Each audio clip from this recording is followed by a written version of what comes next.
Hey everyone, and welcome to my Waypoint Books Full Moon subscription box reading vlog.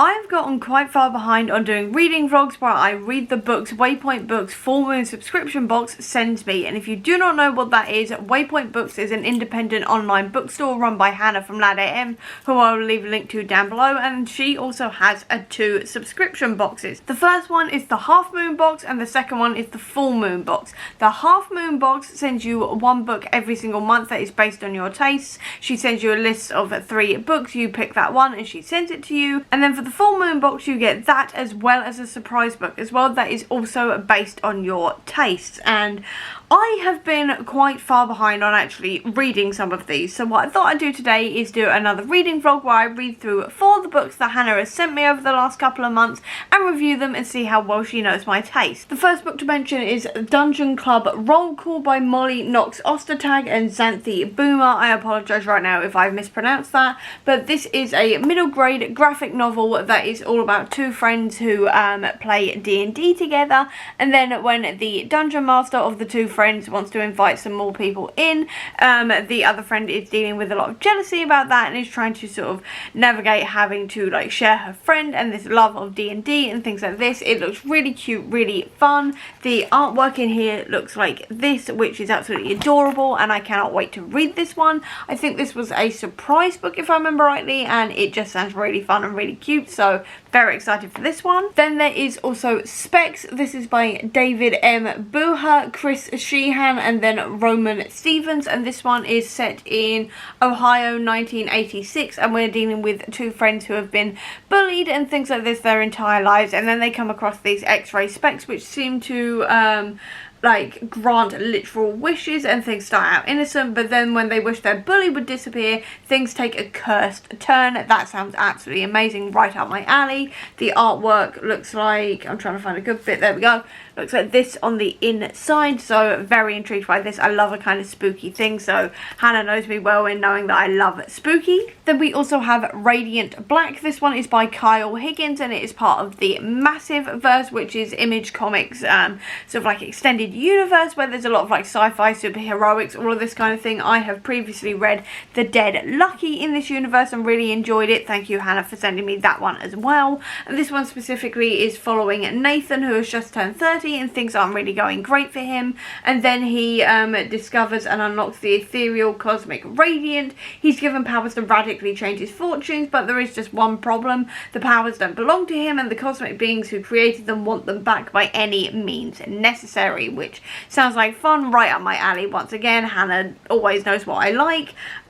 This is what the artwork looks like, so very excited for this one. And then the final thing to mention is We Are Bound by Stars by Kessia Lupo. This is the sequel to We Are Blood and Thunder, and this one is all about a world where we are on a mysterious island where the very earth holds magic. There's masked assassins and strange creatures arising from the desert, and we are following Livio, who has railed against his destiny his whole life, and Beatrice, who longs to escape her life of servitude, and when a twist of fate unites them, it is up to them to stop a deadly revolution, which just sounds amazing. I really enjoyed the first book and I cannot wait to read this sequel. For now though, we are going to start with Specs because this one is the shortest one on this list and I do not have that much time this morning to read. Also, this one's got red glasses on the front and I am wearing a Matt Murdock t-shirt which also has red glasses on the front, and I just figured kind of matching, we'll go from here. So I'm going to start with Specs and start telling you what I think about it and see how well Hannah knows my taste, because so far in the last few boxes that she has sent me, I have absolutely loved everything she has sent me, so we will see what I think of this lot.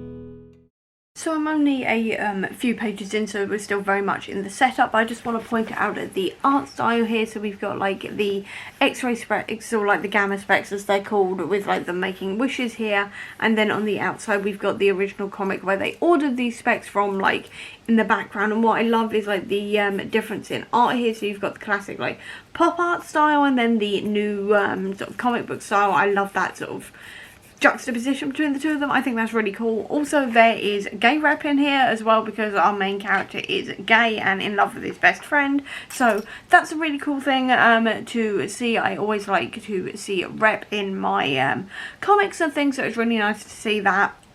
I can't speak as to how accurate it is, because obviously I'm only a few pages in, but I am enjoying this so far. I will say there is trigger warnings though for missing children, violence and homophobia, and very period typical homophobia, because this is 1986, so please be warned about that. But so far, quite enjoyed myself. And with that, I just finished specs, and this was a really interesting one. I really enjoyed like the creepy nature of it, and the sort of creeping dread as to what was going to happen to our two main characters. What I will say though is that I do wish that this had been longer, as in like a longer series, because this does seem to be just a one shot, and also it's only 4 issues long, so maybe if it was the average 6 issues long or something, I think this maybe would have worked a little bit better, because we were focusing entirely on 1986, and like the idea of these specs and these wishes are going to be catching up to you, and something horrible is going to happen, this kind of thing. And then we just kind of time skipped to when they are adults, and finding out that like I won't actually spoil it, but we sort of like see a little bit of the consequences, but I would have liked to have seen just a bit more in terms of like consequences and things like this, because it feels like the sort of creeping sense of dread didn't really sort of go anywhere in a sense. But in saying that, I did enjoy the concept of this. The artwork is also really nice in here.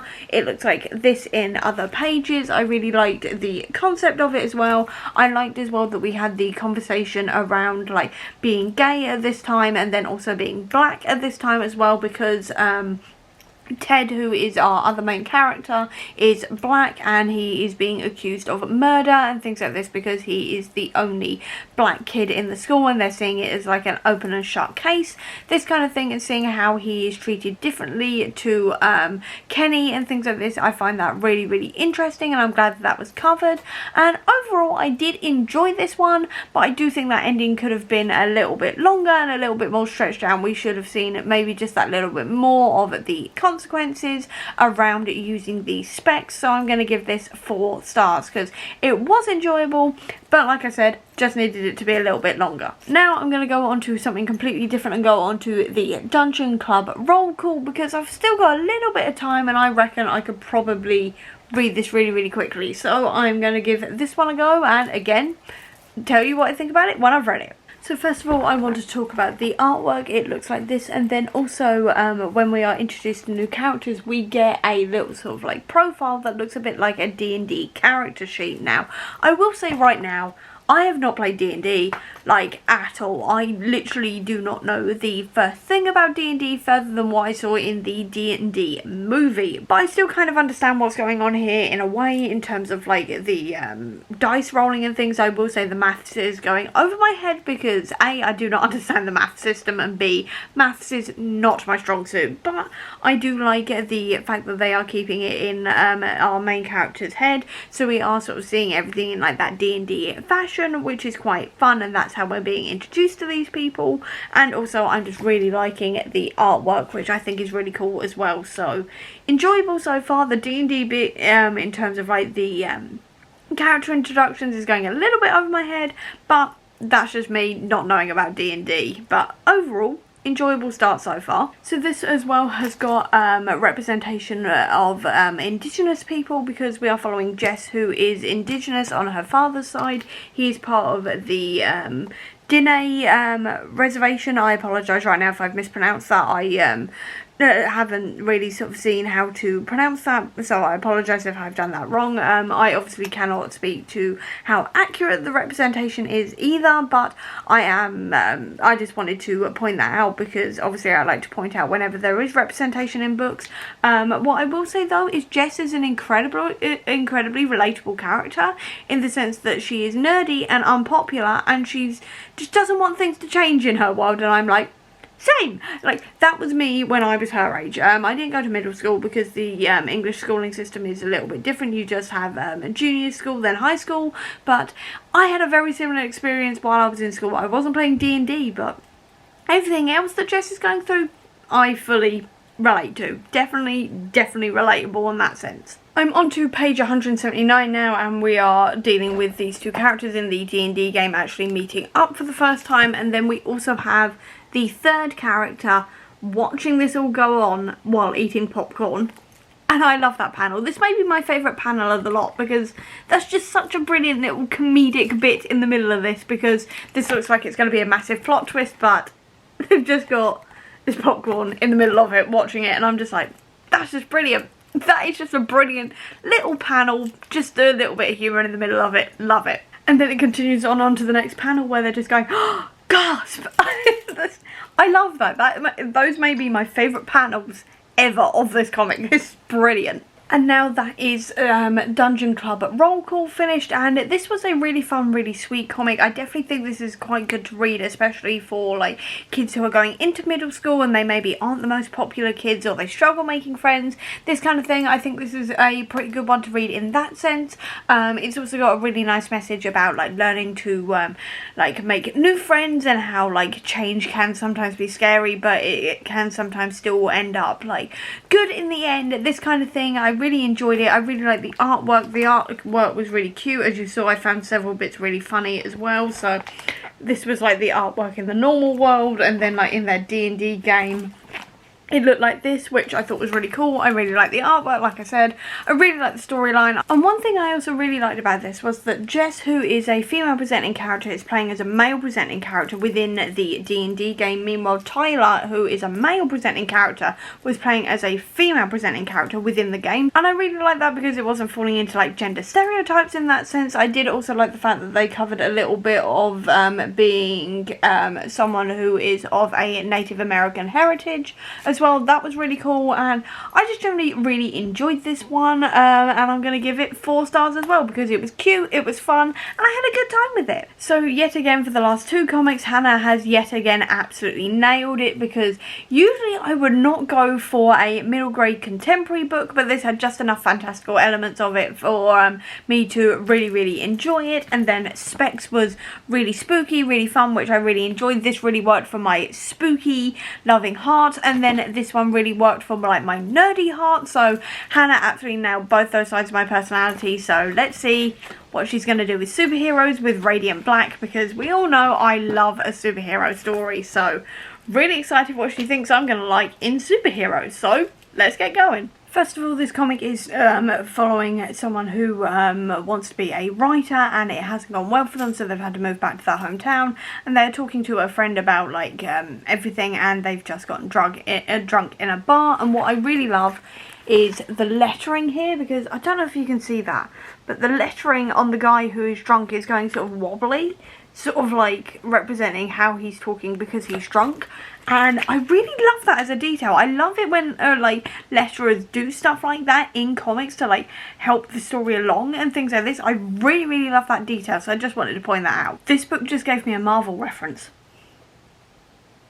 I love that. So what we got here is they are talking about a film called What Lies Beneath, and it says, you're watching Holy Terror as pre-Agent Coulson Clark Gregg makes you think, holy actors can write. And I'm like, I wasn't expecting a Clark Gregg reference in the middle of this, because I love Coulson. Coulson is so one of my favourite characters. I love him, and I'm just like, what's a reference to Clark Gregg doing in this? And specifically, Coulson reference. Love it. Absolutely love that.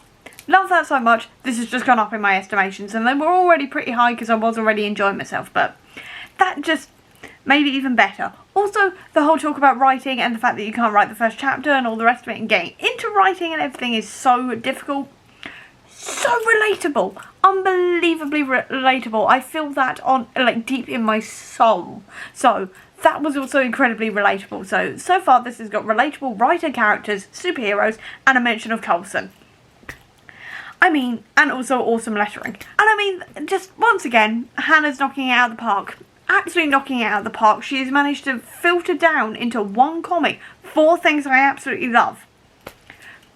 Hannah, you genius! And now there's a little reference to Memento. So I don't know if you can see that, but that is a poster for Memento, but it's called Rememories, but that's clearly Memento, and I'm like, I used to love that movie. I remember watching that movie like several times when I was younger, because we actually watched it in psychology at one point. So that's just a really cool little reference there to Memento as well that I just wanted to point out. And that is now Radiant Black finish, and I really enjoyed this one. I really liked the origin of this and the setup for this as well. I really enjoyed Nathan as a character and how relatable he was in terms of like him wanting to be a writer, but then him trying to write and being like, no, this isn't working, nothing about this is working. It was very, very relatable in that sense. I loved how he got his powers and how he like explored these powers. I really enjoyed his friendship as well with his best friend. That was really great, and their dynamics I really enjoyed. I really enjoyed the art style in general as well. So it looks like this, I really enjoyed that side of it. I enjoyed seeing like what the villain of the story was also up to in the final chapter. That was really cool. I really liked that element of it. I also really liked seeing this villain here, and I don't know if you can see that, but their writing is actually slightly glitchy because they are drawn a little bit glitchy, sort of like across the Spider-Verse actually. It looks kind of like that, so that was really cool. I really liked that element of it. I will say that the final fight scene was a little bit confusing, and I was a little bit like, wait, what's going on here? I wasn't quite sure what was happening, and I was a little bit like, wait, why are we going to somebody else right at the end there? I think it's just so we can be introduced to these other characters, I don't know, but I did still quite enjoy that, this kind of thing, and overall I had a really good time with it, and I'm giving it 4 stars as well. So to quickly wrap up the comics, Hannah knows my comic taste very, very well, clearly, because she chose for me a relatable superhero story about a writer, and she knows I love superheroes, and she also knows that I like writing, so that was really cool. She also gave me nerdy teenagers, or nerdy preteens essentially, playing D&D, and while I don't play D&D, I definitely related to our nerdy main character of Jess, and I just generally had a really good time with this. And then also she gave me spooky story as well. So Hannah essentially covered my range of interests when it comes to reading across 3 comic books, none of which I had heard of before when she sent these to me, and I loved every single one of them. So once again, with the comics, Hannah has knocked it out of the park.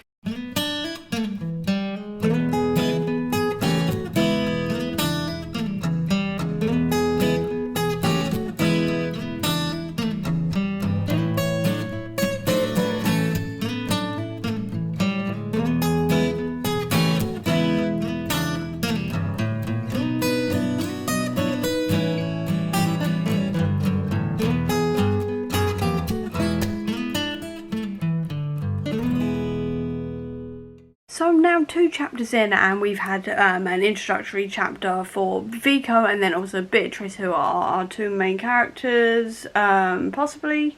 I mean, it says on the back Livio and Beatrice, so I don't know if that's going to turn out that it's a different, like a nickname or something.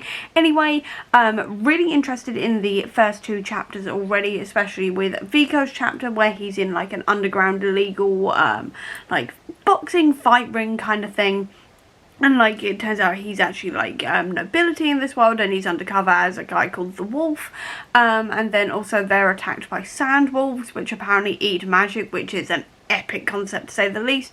And then Beatrice is a part of 3 sisters, specifically triplets, and every like like generation has a set of 3 triplets who create these enchanted masks, and she doesn't really want to do this. So very intrigued so far in terms of like this magic system, and then also like what the sand wolves are, what the significance is of the masks, things like this. Definitely 2 really good introductory chapters for our first 2 characters, and I am already intrigued as to what the hell this is all gonna mean. I'm really speeding through this book. I'm already on page 91 and I am really enjoying it so far. One thing I am really enjoying as well is like specifically the sense of like how much our main characters really do not want to be living the lives that they are, and they are very much like wanting to like explore different things and go out and do things and be their own people and things like this, but they are absolutely wrapped within like their destiny and their birthrights and things, because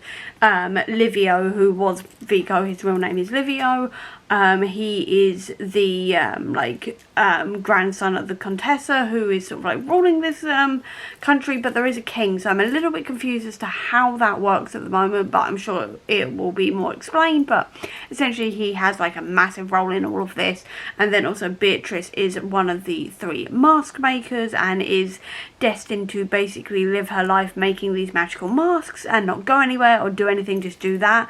And then whenever the gods have decided that the next triplets are like ready to take over, then she and her sisters will die and the next lot take over. And they've just found out that the next set of triplets is due to be born within the month, and they've only just come into their powers themselves, and they're like, wait a minute, that means that if they come into their power early, we will barely have lived and will be even younger than the last lot, who were 40 when they died. So I think this is really interesting, seeing like how both these characters are really railing against like their current destinies and things. I'm finding that really interesting right now. I'm also really loving how everything is described in this and how we're getting such a clear view of how this whole country works, or at least how this country works for these 2 specific characters, and it's really well described in these 90 pages so far. I'm really enjoying that, and I'm just generally really enjoying this. And like I said, I am flying through this, and I really enjoy this. Kessia Lupo is a fantastic author, and I am so glad already that Hannah has sent me this book, because I'm really enjoying it. I should also mention as well that there's quite a few bits of diverse rep in here, because our main character Livio is in love with his male best friend, so I don't know if he's specifically gay or bisexual or anything, but he at the very least has feelings for another male presenting character, so that's a good bit of rep there as far as I can tell so far. Obviously I will be able to tell more as the book goes on. And then most of the other characters are also black on this island. I don't know if Livio and Beatrice themselves are, but a lot of the characters are also described as black or at least dark skinned, so that's interesting. Again, I don't know if Kessia Lupo is black or queer or anything. I will have to look that up, but I just wanted to quickly mention though that there is that representation in there, though I can't speak as to how good it is, because obviously I am only 90 pages in, and obviously I am not a person of colour, so I cannot like describe that or anything, or like say as to how accurate it is, but I wanted to point it out anyway, because obviously these things are important to mention when talking about books. So Livio has now just been attacked as well by an assassin, and it sounds like it's going to be like this crime lord Shadow, who's trying to like take them down and destabilize everything. And I'm about nearly halfway through, about halfway through, and our 2 main characters haven't met yet, and I'm like, I know they're going to probably in the next 2 chapters or so, because there's like a puppet show going on and both of them are going to be there, so that's where they're probably going to meet. But I'm a little bit like, they need to hurry up and meet. But at the same time, I am still really enjoying this. I'm still really enjoying like the magic system of this and the general storyline. The characters are both really interesting, and seeing them really like be against like their destinies and things, I really enjoy that, and seeing them both being like held down by responsibility and destiny and things, I find all of that really interesting. I will say that I'm not entirely sure still how this like society works, because they've got the king that's like on the mainland, and then I think the Contessa's like running the place in his steed, I think. But like I said, I'm not entirely sure on that, but I am still really enjoying this. The writing makes me like fly through this, even like when the chapters are like 30 pages long, which can sometimes feel like a really long drawn out thing to try and read, and you just sort of go, oh come on, get to the end of the chapter so I can get on and stuff like this, and it can really slow down the book. This time I am not feeling that at all, even when the chapters are like 30 pages long, and I found this a really quick read and really fascinating. Still, I'm just having little problems in terms of like just understanding how like the masks work and things like this, but apart from that I am still really enjoying this, and this is definitely a very solid read once again from Kessia Lupo. And now there has been a murder, and 2 of the triplets are dead after Beatrice has found out that she's also a mage, not just a mask maker, and that is very interesting. And I mean, I'm now 2/3 of the way through, and our main characters still haven't met yet, so I'm hoping that this means we're now going to have them meeting each other and their storylines are going to like come together, because I've been waiting for that. Like, don't get me wrong, I've been really enjoying this, but I do wish that our 2 storylines had like met by this point, so hopefully that's what's going to happen now somehow. I don't know how, but there we go. But definitely now I'm like, ooh, there's been a murder, which now means that something's going to happen, because obviously there's only like this much left, so I wonder what's going to happen now. I've only got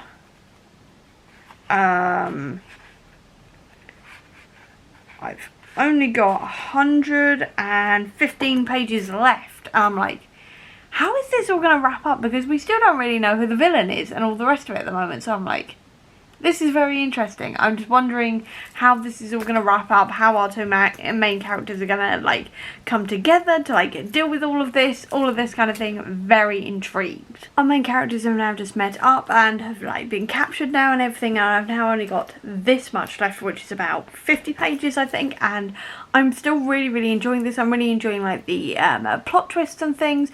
I do think there could have been maybe a little bit more foreshadowing in a few places, but I had the exact same issue with the first book, so that's absolutely fine. I think that's just maybe me missing things, I don't know, but still such a good time. I'm really enjoying this, and I really don't want to put this down because I'm just enjoying it so much. I'm finding out more about what's going on, and like all of the things that Contessa has done to like keep in power, all of this kind of thing. And now we've met Shadow, and I've got an idea. I know who Shadow is, but we will soon find out exactly who she is and if I'm right. And just as I was about to start editing this video, my next Waypoint Books subscription box actually arrived. So what Hannah sent me this time was Skyward by Joe Henderson, and this is a YA sci-fi where it turns out gravity one day on Earth has just become a fraction of what it used to be, and we are following Willa, who like has always lived in this world, and there are still like dangers with it,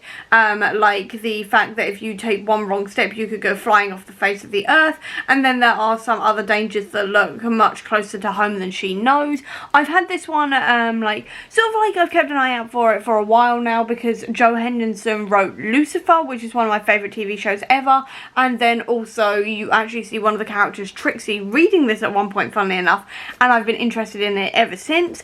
And then she also got me Through the Woods by Emily Carroll, and this is 5 mysterious and chilling stories which follow journeys in and out of the eerie abyss of the woods. And I've heard so many amazing things about this one, so it's been on my list for a while, and I figured, seeing as I haven't edited this video yet, I could probably tack these on as well within this vlog. So that's what I'm going to be doing. I am going to be starting with Through the Woods, and like I have with the rest of this vlog, I'm going to start reading it and tell you what I think about it. First short story read, and I really enjoyed that one. It's all about 3 girls who live in a cabin with their father, and then when their father goes hunting one day, he says if he's not back in 3 days, go to the neighbour's house because something has happened to him, and naturally he doesn't come back because otherwise there won't be a story. And then slowly there are knocks at the door in the middle of the night from a man with a wide brim hat, and slowly the sisters go missing, and that was very interesting to say the least, and very creepy. The artwork itself looks like this. That's actually not very good. There we go. You can sort of see it here, it looks like this. It's told in a bit of a rhyme, which is quite interesting as well, and it just really flowed really well and left it on a really creepy end, so that was a definite good start. And I'm now about to go on to the next one, which is A Lady's Hands Are Cold. Really fun and interesting second story. I especially loved how the lyrics of the song sort of like were written within this sort of bloody mess kind of thing the whole way through. It kind of looks like red ribbon, but it also kind of looks like blood, which I really enjoyed. That was definitely creepy. Once again, that could definitely be made into like a horror thing. I think it's definitely so far very creepy, but right up my vibe. The third one as well, which is His Face Was Red, is also really good and really creepy as well. What I love is that all of these stories are ending kind of open-ended, so you can kind of sort of make up your own mind as to what happened, but also you get that lingering sense of dread because you don't know what the thing is that like that's haunting these people, killing these people, and things like this, which I really actually quite enjoy. I generally don't like an open ending, but when it's a horror, I don't mind it so much, because I find that when you don't know what the thing is, it kind of makes it creepier, because then you're left to your own imagination, and I find that really works with a horror. So this is definitely working for me in terms of like open endings, and then also just these stories in general. They're slightly lyrically told as well, which is quite fun. I'm not usually here for that either, but this is really working for these in particular stories and things, and I'm just very much like really intrigued by this and really enjoying like the creepy horror nature of this. And then I may have just sped through the last two because I just enjoyed these so much. This is definitely creepy and eerie and gothic, and I really enjoyed these. I love like the open endings, like I said, on all of these, the lyrical nature of the writing. The artwork was brilliantly effective with like very few like colours. It was mainly like black, whites and reds and a little bit of like yellowish colours, which worked really well, made it really effective like in the drawings and things, and how like sparse the words were, so it was very much like relying on the drawings in a lot of ways. I loved the like stories in this and how varied they were. Even though they were all about woods, it was very different each time, and I just generally really enjoyed these, and I'm going to give it all a 4 stars because I had a brilliant time with these. And now we're going to go on to something completely different, which is Skyward. So once again, Hannah has nailed my horror tastes. Let's see what she does with my YA sci-fi. So I've read the first issue, and so far this is a very interesting start. I'm going to say I do really like the artwork. I also like how we are very subtly seeing like how everybody has adjusted to there being like very little gravity. I should mention, by the way, that this opens when Willa is a newborn baby, and like gravity is still the same, and then suddenly gravity just changes and gravity really lifts, so everybody is like floating around and things like this, and her mother ends up being caught in this and dragged out into space essentially, and goes missing, and her father is really affected by this and is really protective of Willa now, but she is now like a delivery girl and she delivers things, but I do find it really interesting how we are like, we've done this time skip, so we're 20 years after the like gravity has gone, and we are already seeing subtly how people are dealing with things. So everyone is wearing like harnesses and things to keep them like on Earth, or in Willa's case she's also got a like jetpack kind of thing, well at least it looks like a jetpack kind of thing, and like things like this. I find that all really interesting. And that's also now Skyward finished. This was again a really fun time. I really enjoyed that this went into like the science of what would happen if gravity changed with like storms and things like this. There's also like the question of what happens to lightning as well, which is admittedly not answered, and if bugs have like grown bigger and stuff like this. But I do like that we did get at the very least an idea of what happens when it rains, and like the fact that they've had to completely change how like agriculture and things like this is done. There's also like the conversation of the people who are like really scared of this gravity thing for understandable reasons, and there's people who try to pretend that nothing has changed by wearing like gravity boots and things like this, so they remain permanently on the ground. And like how Willa's father has been like experiencing all of this, and how his grief has made him scared to leave the house and things like this, and like how he's been trying to work on like a cure for gravity, or like gravity's problems, I mean, things like this. All of that was really, really interesting, really, really fun. I do think this rushed through a few bits just to like get to this main storyline where Willa is trying to like fix gravity for like the rest of the series. I presume that's what's going to happen anyway, so I do think it rushed through a few plot points, but at the same time it was a really good setup for this series. I really liked it. I really liked that it felt well researched. I will say I do wish that we'd had a little bit more in terms of like how disabled people have been affected, considering there is someone in here who is a double leg amputee, and we don't really get much to do with like how his life has changed and things like this. But at the same time, I'm kind of glad that it didn't go towards like an ableist side of things, because I am always worried about that. So hopefully if that is explored later on, it won't go down like a more ableist side of things, but we shall see. But overall, I did really enjoy this one. I really enjoyed it, the characters, I enjoyed the artwork, the storyline, things like this. I do wish it had been maybe a little bit longer and had that little bit more time to set things up, but at the same time it was still a really good fun time. And once again, I'm giving it 4 stars, and once again Hannah has nailed my sci-fi tastes, and then also my creepy horror tastes. And now that I've said all of that, we're going to go back to Past Me, who is also talking about the previous books that I just mentioned when I wrap up. And with that, I have now just finished We Are Bound by Stars, and I really enjoyed this one. I really enjoyed the setting of this one. It was very Italian inspired, which I really enjoyed. I really enjoyed our characters of Beatrice and Livio. I enjoyed the world of this. I enjoyed discovering more about a different set of powers set within this world on a different like island set in this world, all of this kind of thing. I really, really enjoyed all of that. I will say I do wish that we had found out a little bit more about like the masks and the meaning behind the masks and this kind of thing, because I was a little bit sort of lost in that, but that could just be me, so I won't hold it against the book in case that was just me. But I also would have liked just a little bit more on like the villain and this faction that's going against like the government of this world, this kind of thing.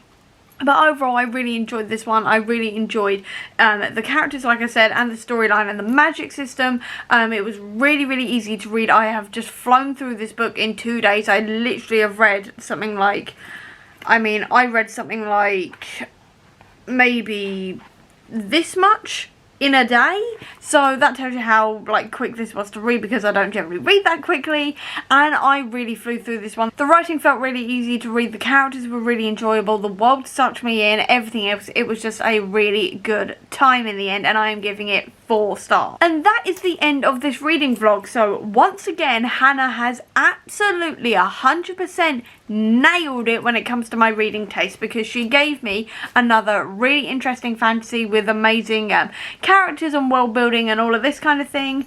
She gave me cute middle grade to do with Dungeons and Dragons, and while I don't play Dungeons and Dragons, I really enjoyed the fantasy elements of this and everything else involved in this one, along with obviously as well the artwork. She gave me writers who are also superheroes, which is also a great time in my opinion, also with again epic artwork. And then also she gave me spooky and slightly haunting things as well, again with great artwork. So she has absolutely nailed it all over again, of actually covering a lot of my different tastes here across 4 different books, and each time she has absolutely nailed it 100%.